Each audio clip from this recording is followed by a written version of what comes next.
अस्सलामुअलैकुम फ्रेंड्स, उम्मीद आप सब खैर खैरियत से होंगे। फ्रेंड्स, आज की इस वीडियो में हाजिर हुआ हूँ। आज की एक नई वीडियो है जिसमें आपको मैं बताऊंगा कि कितने सोलर पैनल्स आपको चाहिए एक 1.5 टन के डीसी इन्वर्टर एयर कंडीशनर को चलाने के लिए। और आपको मैं पहले एसी भी दिखा देता हूँ कि कौन सा एसी है जिसको हम इसके ऊपर चलाएंगे। ये आप देख सकते हैं, ये हमारा एक टीसीएल कंपनी का डीसी इन्वर्टर एयर कंडीशनर है जिसको हम 4D डीसी भी कह सकते हैं। सिर्फ इलेक्ट्रॉनिक एक्सपेंशन वाल्व के अलावा बाकी ये फुल डीसी इन्वर्टर टेक्नोलॉजी है। और फ्रेंड्स, ये इस टाइम तो अभी बंद है क्योंकि मैं वीडियो बना रहा हूँ। तो अभी सुबह के तकरीबन तकरीबन हो रहे होंगे 6:30 हो रहे हैं खैर से। और ये आप देख सकते हैं कि ये इसकी स्पेसिफिकेशन भी आप देख सकते हैं। और आपको मैं बताता हूँ कि इसकी स्पेसिफिकेशन क्या है। फिर उसके बाद मैं आपको सोलर पैनल्स की कैलकुलेशन बताऊंगा, इन्वर्टर्स का भी बताऊंगा कि कितने इन्वर्टर के ऊपर आपने एयर कंडीशनर को चलाना है। फ्रेंड्स, ये टीसीएल का लेटेस्ट कंपनी का मॉडल है जो कि 18T3 Pro B2 में है।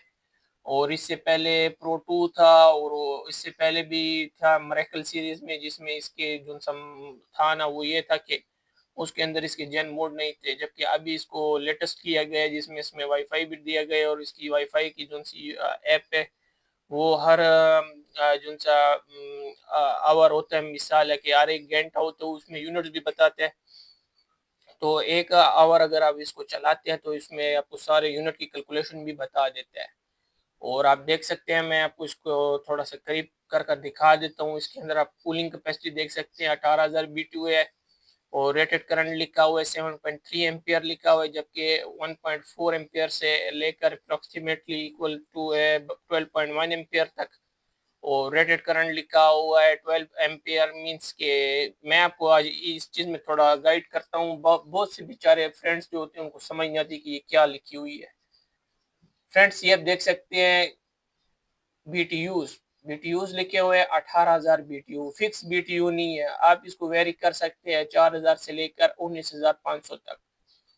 4,000 से लेकर 19,500 कैसे होगा मैं आपको बताता हूँ। 4,000 वो होगा कि जब आप इसके ऊपर जेन मोड लगाएंगे L1 जिसमें ये 3 एम्पियर लेता है तो इसकी ऑटोमेटिकली जो सा कंप्रेसर है उसकी स्पीड कम होगी। जब कंप्रेसर की स्पीड कम होगी तो ये क्या होगा, 4,000 बीटीयू में चल रहा होगा।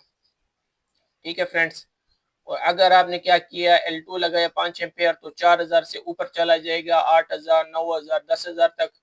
और L3 लगाएंगे तो 7 एम्पेयर बन जाएगा तो उसमें ये 19,500 तक बीटीयू जा सकते हैं। 19,500 इसलिए ऊपर 18,000 है, नीचे 19,500 है, तो ये इसलिए लिखा हुआ है। मैं आपको बताता हूँ 18,000 तो इसकी अपनी रियल कैपेसिटी है। जब ये पीक मार रहा होता है, पीक में जब कंप्रेसर चल रहा होता है 19,500 तक जा सकता है। तो ये इसका हिसाब किताब होता है बीटीयूज का। ठीक है फ्रेंड्स, मैं आपको इसकी कैलकुलेशन इसलिए बता रहा हूँ फ्रेंड्स ताकि आपको आसानी हो कि आपके कितने पैनल्स के ऊपर एयर कंडीशनर चल सकता है। वैसे तो आप बहुत सारे वीडियो देखेंगे जिसमें वो कहते हैं कि 4 पैनल पर चल गए एयर कंडीशनर, 5 पर चल गया, 6 पर चल गया। चल तो जाता है लेकिन उसमें थोड़े से इश्यूज होते हैं। तो अभी आपको आगे बताता हूँ रेटेड करंट क्या होता है। देखिए, करंट ऊपर लिखा हुआ है इसका कूलिंग का 7.3 एम्पियर और 1.4 से लेकर 12.1 एम्पियर तक लिखा हुआ है। तो ये क्या होता है, इसका ये हिसाब होता है कि जब ये हमारा एयर कंडीशनर नॉर्मल रूटीन में चलता है, जब हमारा बाहर का टेम्परेचर तकरीबन ऑलमोस्ट 30 डिग्री होता है सेंटीग्रेड या 35 के करीब होता है, तो ये तकरीबन 7.3 एम्पियर तक ले रहा होता है। मींस के 8 पॉइंट तक इसका टार्क होता है, मतलब मैक्सिमम 8 पॉइंट और 1 एम्पियर मींस कि 8 एम्पियर के ऊपर जाता है। ठीक है, जब बाहर करते हैं बाहर का आउटसाइड का टेम्परेचर कितना होगा, 30 से 35 डिग्री के दरमियान में। तो 7.3 एम्पियर रनिंग में लेगा और उससे पहले जब पीक लेगा वो 8 एम्पियर की लेगा। ठीक है फ्रेंड्स, आपने अपने दिमाग में ये बात को रखना है, ऐसे आप कैलकुलेशन में मुश्किल हो सकती है। फ्रेंड्स, ये बात याद रखें कि जब डीसी इन्वर्टर जो से ये हमारे टीसीएल को कंपनी के जो से एयर कंडीशनर हैं, इनके जब हमारे पास आउटडोर चलते हैं तो ये बहुत ज़्यादा पीक भी लेते हैं। शुरू में तो इनके पीक वोल्ट एम्पियर्स ज़्यादा होते हैं, फिर वो कूलिंग के साथ साथ मेंटेन करते हुए नीचे तक आ जाते हैं। ठीक है फ्रेंड्स, ये हो गई बात इसकी। अब मैं आपको बताता हूँ 1.4 से लेकर अप्रोक्सीमेटली इक्वल टू 12.1 एम्पीयर ये क्या बला है। फ्रेंड्स, जिस टाइम आप अपने एयर कंडीशनर को तकरीबन चलाते हैं 28 पर, 26 पर तो नहीं, 28-27 पर चलाते हैं, तो क्या होता है, हमारे जो से एम्पियर्स हैं वो रूम के टेम्परेचर को मेंटेन करने के बाद 1.4 तक आ जाते हैं। ठीक है फ्रेंड्स, ये मैंने प्रैक्टिकल भी किया था और एक शॉर्ट भी बनाया था, उसमें भी आप देख सकते हैं। लेकिन उसमें क्या था कि बाहर का जो टेम्परेचर था वो कम हो गया था, बारिश हुई थी। बारिश के तकरीबन 1 घंटे के बाद मैंने चलाया था तो हमारा एयर कंडीशनर तकरीबन 1 एम्पियर ले रहा था। वो शॉर्ट मेरे यूट्यूब चैनल पर पड़ा हुआ है, आप उसको देख सकते हैं। और फिर ये बता रहा है 12 एम्पियर के दरमियान मीन्स के 1.4 से लेकर स्टार्टिंग, तो इसकी मतलब 0.5 पॉइंट ऐसे बढ़ते हैं ना, 0.5 लेते हैं, फिर 1, फिर 1.5 ऐसे, तो 12.1 तक जा सकते हैं। 12.1 एम्पियर क्या है कि अगर आपने अपने बाहर का टेम्परेचर आपका है, मिसाल है 50 डिग्री, 45, 46, 50 इसके दरमियान है, और आपने एयर कंडीशनर को 16 के ऊपर चला दिया है, 16 डिग्री सेंटीग्रेड पर आपने रूम का टेम्परेचर कर दिया और टर्बो मोड लगा दिया, तो तब आपकी जो से एम्पेयर है वो 12.1 तक जा सकते हैं। जबकि मैंने ये प्रैक्टिकल किया था तो मेरे जो से एम्पेयर गए थे वो कितने गए थे, 11.1 तक गए थे। ठीक है फ्रेंड, और रेटेड करंट क्या है कि 12.1 एम्पेयर के 12 एम्पेयर तक ये जा सकता है। रेटेड करंट हमें ये बताता है कि आपका जो से एयर कंडीशनर है 12 एम्पेयर की पीक मार सकता है। जब आप इसको 16 के ऊपर रखेंगे, 16 डिग्री सेंटीग्रेड के ऊपर रखेंगे और साथ टर्बो मोड भी लगा देंगे, तो आपका एयर कंडीशनर जो है वो 12 एम्पेयर तक ले सकते हैं। अच्छा, उसके बाद आपको पास आ जाता है पावर इनपुट। इनपुट पावर इसकी कितनी है फ्रेंड्स कूलिंग के ऊपर, तो आप देख सकते हैं 1600 वाट इसको चाहिए होते हैं। लेकिन ऐसा नहीं है फ्रेंड्स, 1600 वाट तब बनेंगे जब आपको 7.3 एम्पेयर को 220 के साथ मल्टीप्लाई करेंगे, तो वो भी तकरीबन कोई 1550 वाट बन रहा होता है।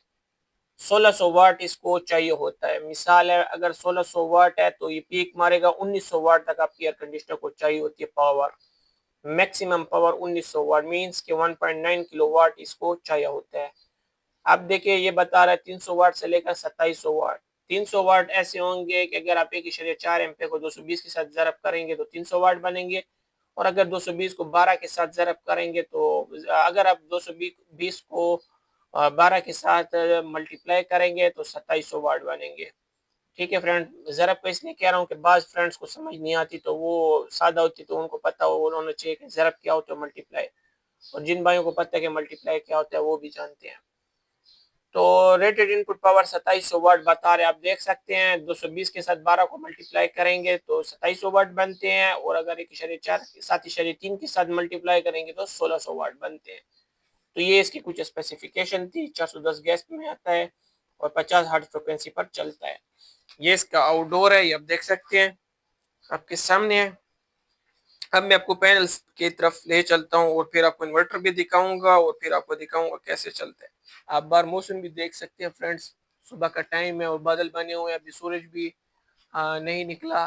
तो ये देखिए फ्रेंड्स, ये हमारे 7 पैनल लगे हुए हैं जिनको कि एंटी बाइफेशियल पैनल से, और आपको तकरीबन 7 पैनल चाहिए होते हैं फ्रेंड्स। बाद यूट्यूबर कहते हैं कि आप तकरीबन लगा सकते हैं, कितने पैनल लगा सकते हैं, आप लगा सकते हैं तकरीबन, कोई लगा सकते हैं 4 पैनल्स लगा सकते हैं, 5 लगा सकते हैं, 6 लगा सकते हैं। तो फ्रेंड्स, लगा तो सकते हैं, चल भी जाएगा, लेकिन उसके ऊपर आपको बाकी लोड नहीं चलेगा, ये आपने दिमाग में रखना है। तो मैं आपको पैनल्स को ऊपर की तरफ दिखा देता हूँ, फिर आपको बाकी बताता हूँ।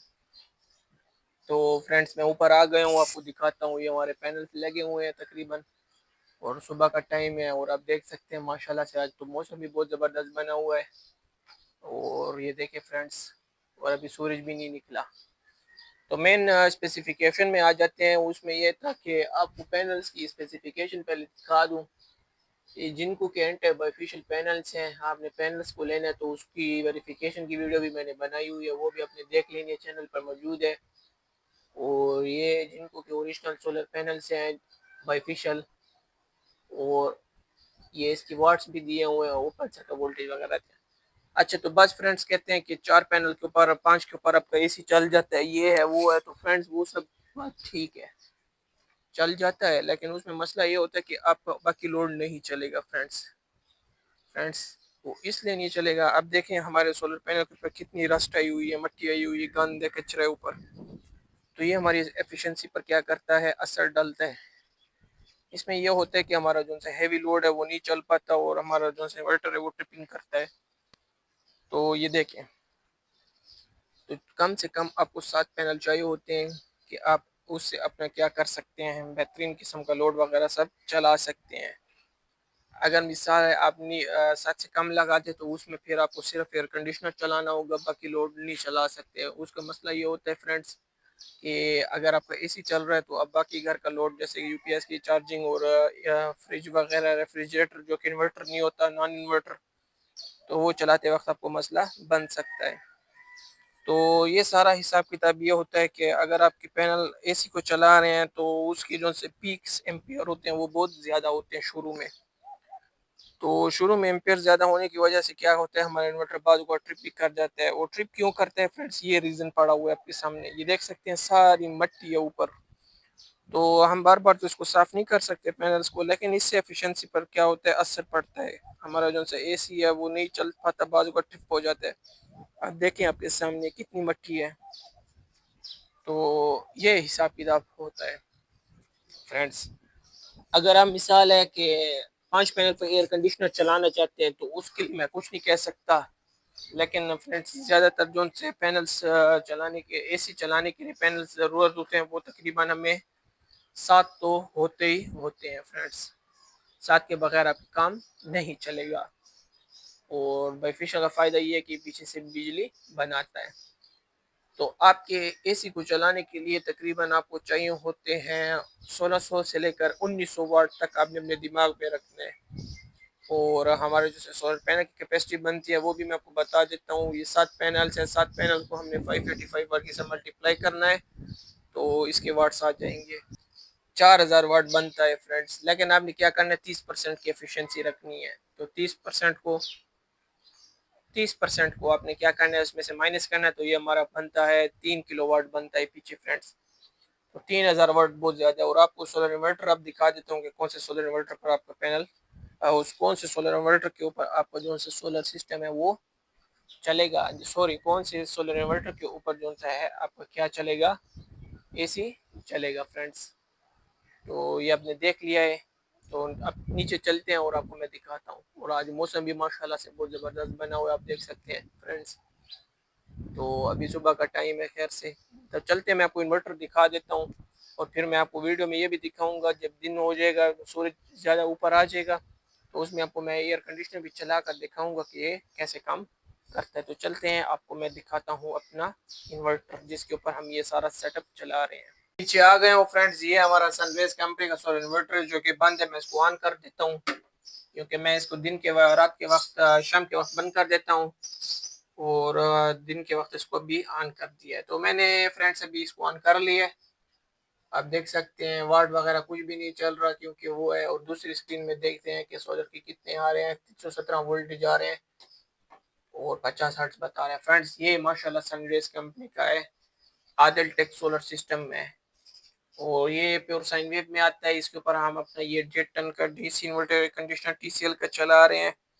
और माशाल्लाह से इसके साथ हमारा बाकी घर का रेफ्रिजरेटर, डीसी इन्वर्टर पंप हो गया और जिसको वार्म पंप भी कहते हैं वो भी चलाता है। और इस्त्री वगैरह सारा लोड माशाल्लाह बेहतरीन चल रही है। जब हम एसी चला रहे तो उसके वक्त हम से हमारे सिर्फ पंखे, यूपीएस की चार्जिंग और जो सा रेफ्रिजरेटर होता है वो चल रहा होता है फ्रेंड्स।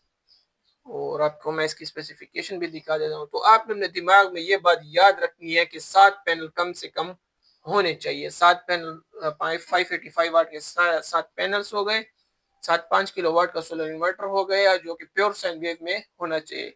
अगर आपका ये सोलर इन्वर्टर अच्छी क्वालिटी का नहीं है तो क्या होगा, इसमें मसला ये आएगा कि आपका जो सा लोड है घर का वो सही नहीं चलेगा। तो इसको बेहतरीन लोड और गुड लोड चलाने के लिए आपका जो सा सोलर इन्वर्टर होता है वो अच्छी क्वालिटी का होना चाहिए। अगर अच्छी क्वालिटी का नहीं होगा तो आपको परेशानी होगी और आपका मोबाइल वगैरह हैंगिंग होगी और बहुत सारे इश्यूज बन सकते हैं फ्रेंड्स। इसके ऊपर भी मैंने अपने चैनल पर वीडियो बनाई है, आप वो देख सकते हैं। तो फ्रेंड्स मैं अब आपको ये एयर कंडीशनर चला कर दिखाऊंगा और इसके साथ आपको क्लाइमेटर भी लगा कर दिखाऊंगा कि कितने एम्पियर्स ये ले रहा होता है डार्क में। और फिर मैं आपको जब ये सूरज निकल आएगा खैर से अभी, तो फिर आपको मैं वीडियो में ये एयर कंडीशनर सोलर प्लांट को चला कर दिखाऊंगा फ्रेंड्स, और आज आपको सारा इसका रिव्यू दूंगा और ऑनेस्टली रिव्यू दूंगा, हर चीज सच बताऊंगा, सच दिखाऊंगा, कोई झूठ नहीं होगा। मैं ऐसे बहुत सारी वीडियोस देख चुका हूँ जिसके नुकसानात भी हैं, और वो कहते हैं 4 पर एसी चला दिया है, 5 पर चला दिया है फ्रेंड्स। और एक मजे की वीडियो और देखी है मैंने, आपने यूट्यूब पर देखी होंगी कि एक 585 वाट की पैनल के ऊपर एक डिवाइस मिल रही है आजकल लाहौर में, बहुत फ्रॉड कर रहे हैं आजकल।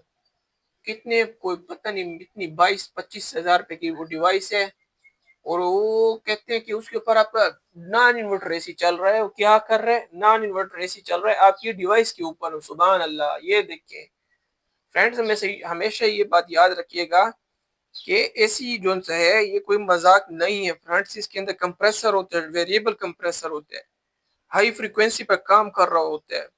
हमारे जो सी बिजली होती है एसी, फिर वो होती है कन्वर्ट डीसी में, और दोबारा उस डीसी को एसी में कन्वर्ट करते हैं और हाई फ्रिक्वेंसी में चला जाता है एसी। उससे हमारे को क्या होता है, वेरिएबल मींस ये फ्रीक्वेंसी को कंट्रोल कर रहा होता है। आपको पता है डीसी में हम फ्रीक्वेंसी को कंट्रोल नहीं कर सकते।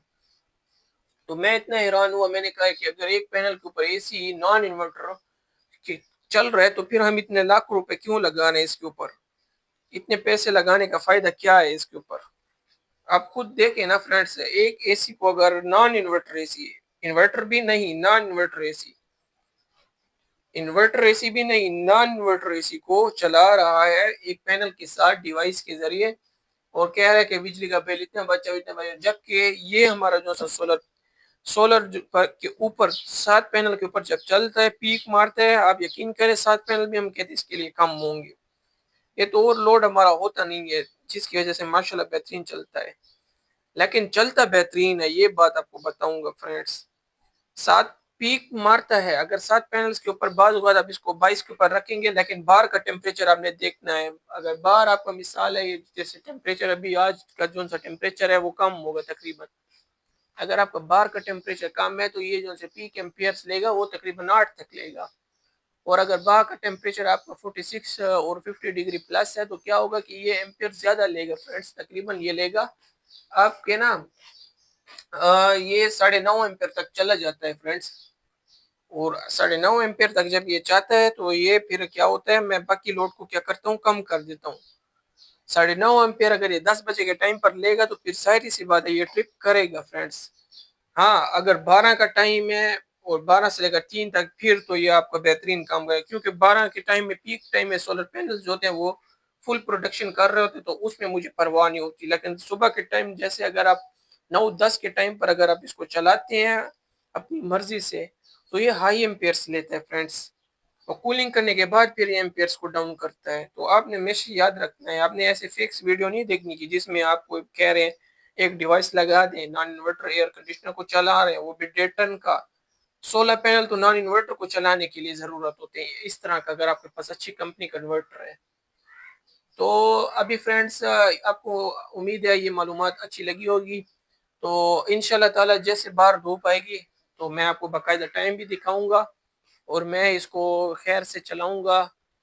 9 बजे तो मैं इसको नहीं चला सकता क्योंकि फिर मुझे जेन मोड ऑन करना पड़ेगा। मैं इसको 11 बजे चलाऊंगा, फिर आपके साथ आपको रिव्यू दूंगा कि 11 बजे के टाइम पर ये पीक एम्पेयर कितने ले रहा होते हैं, और बगैर किसी जेन मोड के। अभी आप देख सकते हैं सूरज वगैरह नहीं है और ये हमारे पैनल्स लगे हुए हैं। तो आज इंशाल्लाह ताला इस वीडियो के अंदर आपको क्लियर हो जाएगा कि कितने पैनल्स ज़रूरत होते हैं, और उसके साथ मैं आपको ये भी दिखाऊंगा कि इन पैनल के ऊपर एयर कंडीशनर भी चलाऊंगा डेटन का बगैर किसी जेन मोड के, पीक एम्पेयर भी दिखाऊंगा और घर के एम्पेयर्स भी दिखाऊंगा। तो फ्रेंड्स आज की ये वीडियो बहुत मज़ेदार होने वाली है।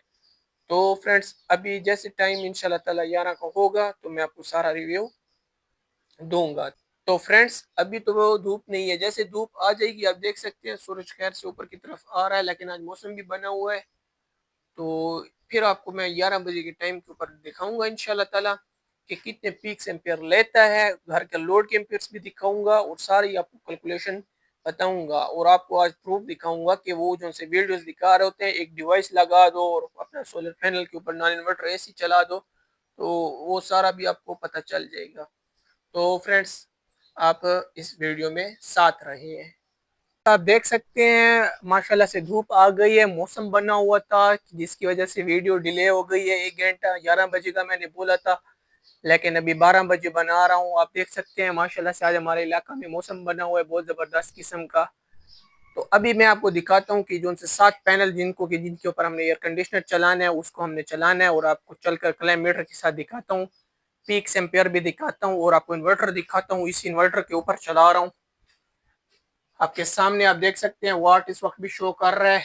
और ये देखें, तो चलते हैं, मैं आपको एयर कंडीशनर को चला कर दिखाता हूँ और इसके साथ क्लाइमेटर को भी लगा कर दिखाऊंगा। तो फ्रेंड्स, मैं क्या करता हूँ, आपको नीचे ले चलता हूँ और फिर आपको वहाँ पर इसके क्लाइमेटर भी लगा कर दिखा दूंगा, और घर का लोड भी दिखा देता हूँ कि कितना घर का लोड चल रहा है, और 7 पैनल के ऊपर हमारा डीसी इन्वर्टर एयर कंडीशनर कैसे चलता है। ठीक है फ्रेंड्स, तो आइए चलते हैं नीचे की तरफ। तो फ्रेंड्स, मैं एयर कंडीशनर को चला रहा हूँ, आपके सामने है, टाइम भी आपको दिखा दूँ। ये देखिए पूरे 12 बज रहे हैं, और बाहर धूप भी आपको दिखा दी है, और अब चलाते हैं इसको। तो ये मैंने इसको 22 के ऊपर चला दिया है, आपके सामने है, सब कुछ देख लें। इसके अंदर कोई जेन मोड कुछ भी नहीं लगाया हुआ, आपके सामने है, 22 पर चलाया है। और ये हमारा डीसी इन्वर्टर एयर कंडीशनर है। आज फ्रेंड्स आपको जो एम्पेयर दिखाऊंगा वो इस क्लाइमेटर के साथ भी दिखाऊंगा। ये हमारा एसी क्लाइमेटर है। तो घर का लोड भी दिखाऊंगा, और दिखाऊंगा कि 7 पैनल का एयर कंडीशनर कैसे काम करता है। 18T3 Pro V2 मॉडल है, TCL स्मार्ट के नाम से आता है। और ये देखें, अब इसका कंप्रेसर नहीं चल रहा। फ्रेंड्स, आज ना थोड़ी सी वीडियो डिफिकल्ट होगी, थोड़ी सी चेंज बना रहा हूँ, क्योंकि यहाँ पर एम्पेयर दिखाते हैं तो कुछ लॉसेस मींस के कुछ एरर्स आ जाते हैं। एरर से मुराद ये है कि मिसाल है कि इधर कुछ एम्पेयर्स का ज़्यादा भी दिखा सकता है, कम भी दिखा सकता है, जबकि ये किलोमीटर हमारे पास होता है, ये बिल्कुल एक्यूरेट दिखाता है कि कितने एम्पेयर से इसने ले रहा है और कितने नहीं ले रहा। तो कंप्रेसर अभी नहीं चल रहा, पूरे 1 मिनट के बाद चलेगा। मैं आज आपको दिखाऊंगा, साथ में लाइव में दिखाऊंगा, कोई वीडियो को भी नहीं रोकूंगा। तो कंजप्शन का पता तो इससे चलता है। बस फ्रेंड्स कहते हैं कि 5 पे ये देखे कंप्रेसर चल गए फ्रेंड्स, आप देख सकते हैं आपके सामने है। और आपको कंजप्शन भी दिखाऊंगा कितने ले रहा है, और पीक एम्पेयर पहले इधर दिखाऊंगा, उसके बाद हम उधर चलेंगे मेन केबल की तरफ, और फिर इस किलोमीटर के साथ भी आपको एम्पेयर्स दिखाऊंगा।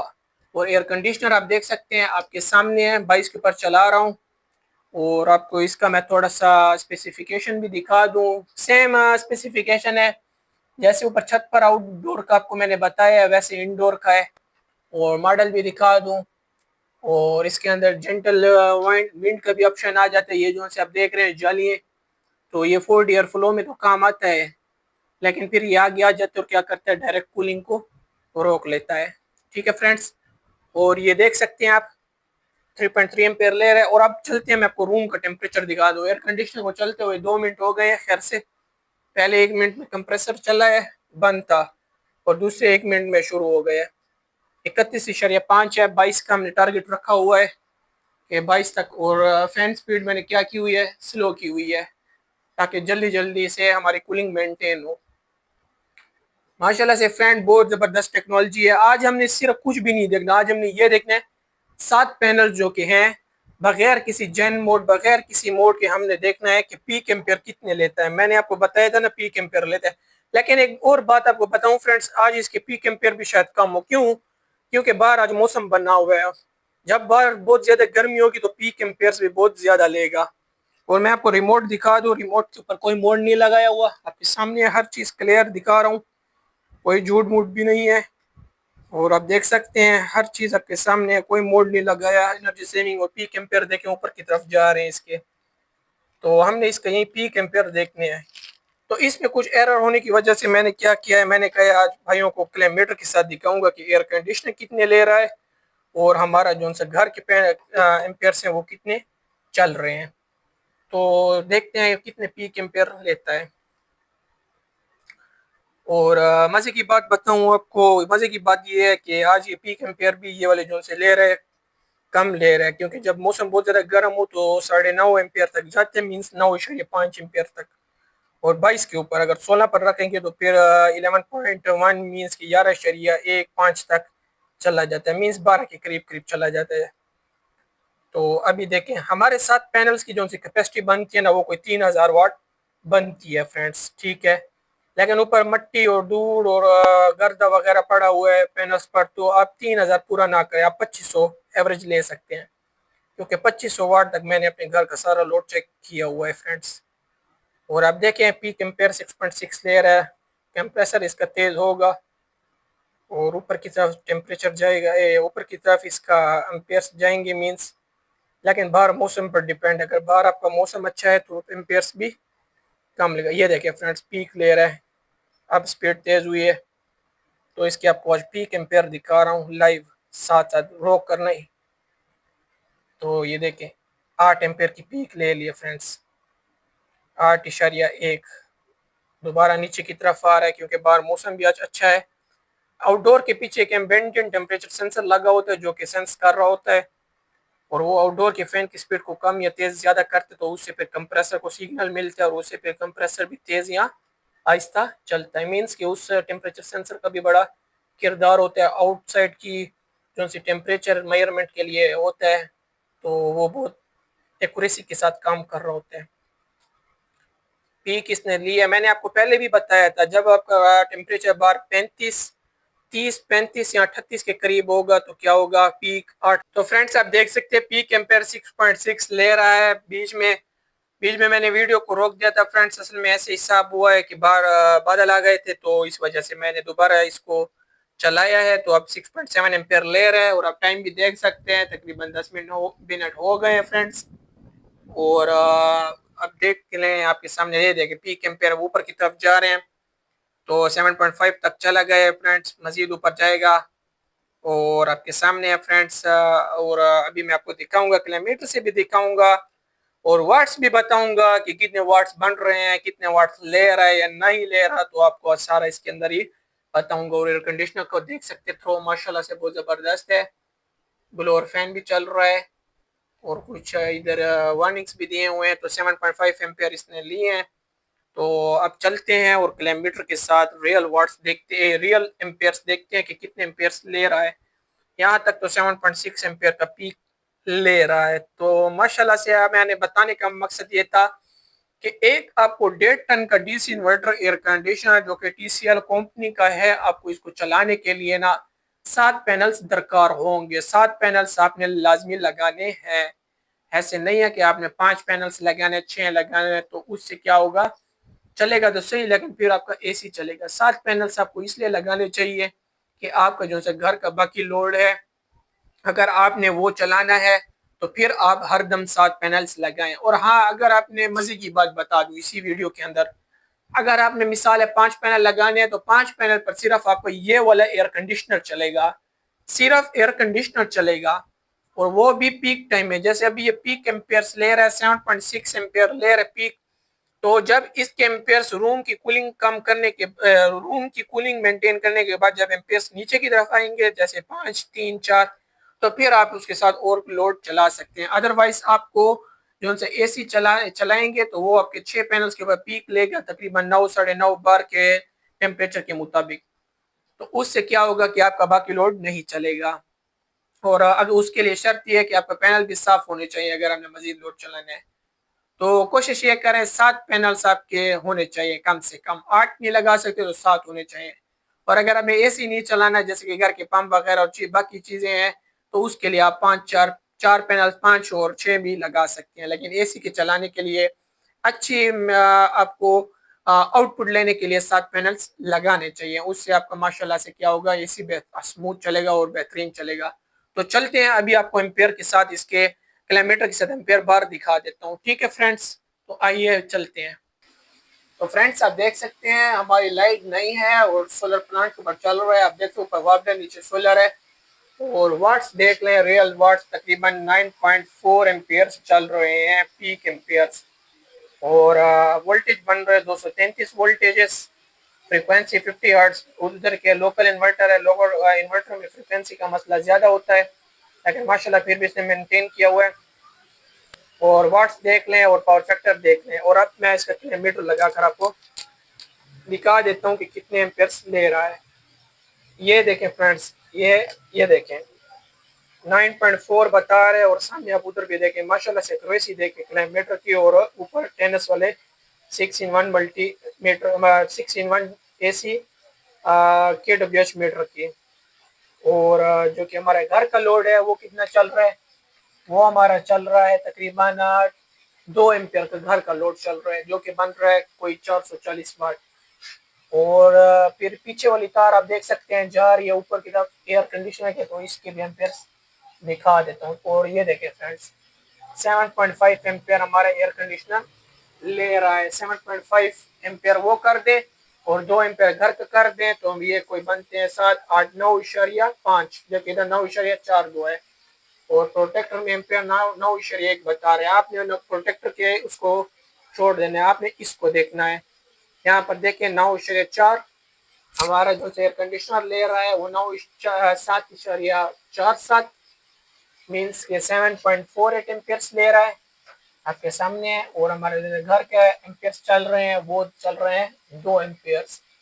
तो टोटल ये हमारे बन रहे हैं एम्पियर्स ऊपर 16 इन्वर्टर से 9.44। और आप एक्यूरेसी देख लें दोनों की इक्वल है। तो ये हमारा हिसाब किताब था। तो फ्रेंड्स आपको मैंने इसके वाट्स का भी बता दिया। चलते हैं रूम की तरफ और आपको दिखाता हूँ। तो आज इसलिए मैंने इसको दिखाया है किलोमीटर में कि बहुत सारे भाई समझते कि वो जो सा मीटर है उसमें कुछ एरर्स होते हैं, तो मैंने इसलिए इसके साथ किलोमीटर आपको लगा कर दिखाया कि आपको कोई शक ना हो कि जो सा हमारे AC एम्पेयर ले रहा होता है वो बिल्कुल परफेक्ट है, वो भी अंदर जो सा हमने लगाया है एम्पेयर वोल्ट मीटर वो भी बिल्कुल एक्यूरेट वैल्यू देता है। तो चलते हैं रूम की तरफ। फ्रेंड्स आप टाइम देख लें AC को चलते हुए तकरीबन कोई 20 मिनट होने वाले हैं। और आप रूम का टेम्परेचर देखें 24.2 हो गया। मैंने पंखे को बंद कर दिया, मैंने कहा कि पहले कूलिंग मेंटेन हो जाए उसके बाद चलाऊंगा। और आप देख सकते हैं ये हमारा एयर कंडीशनर है माशाल्लाह से। बिगर इंडोर में आते हैं T3 कंप्रेसर में आते हैं। कंप्रेसर T3 वो होता है जिसमें आपकी अगर बाहर का टेम्परेचर 50 या 55 भी हो जाए तो ये अंदर रूम में कूलिंग बेहतरीन करता है। और ये आप देख सकते हैं 7.32 एम्पेयर इधर बता रहा है, जबकि किलोमीटर के ऊपर हमें बता रहा था 7.4 एम्पेयर्स। तो ये हिसाब किताब था फ्रेंड्स। यहाँ पर तो कोई तार है नहीं जो, वरना मैं आपको इसके अंदर लगा कर दिखा देता फ्रेंड्स। तो मैंने इधर कोई तार का कनेक्शन भी नहीं किया था, वरना मैं आपको इधर ही किलोमीटर लगा कर दिखाता। मैं कोशिश करता हूँ इधर अगर ये तार निकलती है तो आपको कर दिखा देता हूँ फ्रेंड्स। फ्रेंड्स माशाल्लाह से बहुत ज़बरदस्त टेक्नोलॉजी का एयर कंडीशनर है। तार तो उसके अंदर है। और यह फिल्टर देख सकते हैं कितना गंदा हुआ है, मैं इसको भी साफ कर लेता हूँ अभी जाकर और आपको ये दिखा दिया। तो फ्रेंड्स उम्मीद है आपको ये वीडियो अच्छी लगी होगी, क्योंकि इसके अंदर मैंने आपको सारी मालूमात दी है कितने सोलर पैनल्स आपको लगे हैं। 7 पैनल के ऊपर आपका DC इन्वर्टर एयर कंडीशनर पूरा दिन आराम से चलता है फ्रेंड्स। और आपने वो एयर कंडीशनर लेना है जिसके अंदर आपको जनरेटर मोड मिलना चाहिए। TCL कंपनी को मैं इसलिए रिकमेंड करता हूँ कि सुबह के टाइम एम्पियर्स इतने नहीं बन रहे होते, तो हम इसको 3 एम्पियर के ऊपर भी चला सकते हैं, 5 पर भी चला सकते हैं और 7 पर भी चला सकते हैं। तो आपने हमेशा वो वाला लेना जिसके अंदर कैपेसिटी को हम कम या ज्यादा कर सकें। और एयर कंडीशनर को चलाने के लिए आपको कम से कम 7 पैनल, 5 किलोवाट का सोलर इन्वर्टर लोकल जो कि प्योर साइन वेव में होना चाहिए और ज़बरदस्त काम करने वाला होना चाहिए। तो फ्रेंड्स उम्मीद है आपको आज की वीडियो अच्छी लगी होगी। अगर आपको ये आज की वीडियो अच्छी लगी है तो इसको लाइक, शेयर, कमेंट, सब्सक्राइब करना मत भूलिएगा फ्रेंड्स। अपनी दुआओं में याद रखिएगा फ्रेंड्स। मिलते हैं एक नई वीडियो में, तब तक के लिए अल्लाह हाफिज। और इस वीडियो को लाइक कर दें और अपना प्यार साथ कमेंट बॉक्स में ज़रूर दिया करें।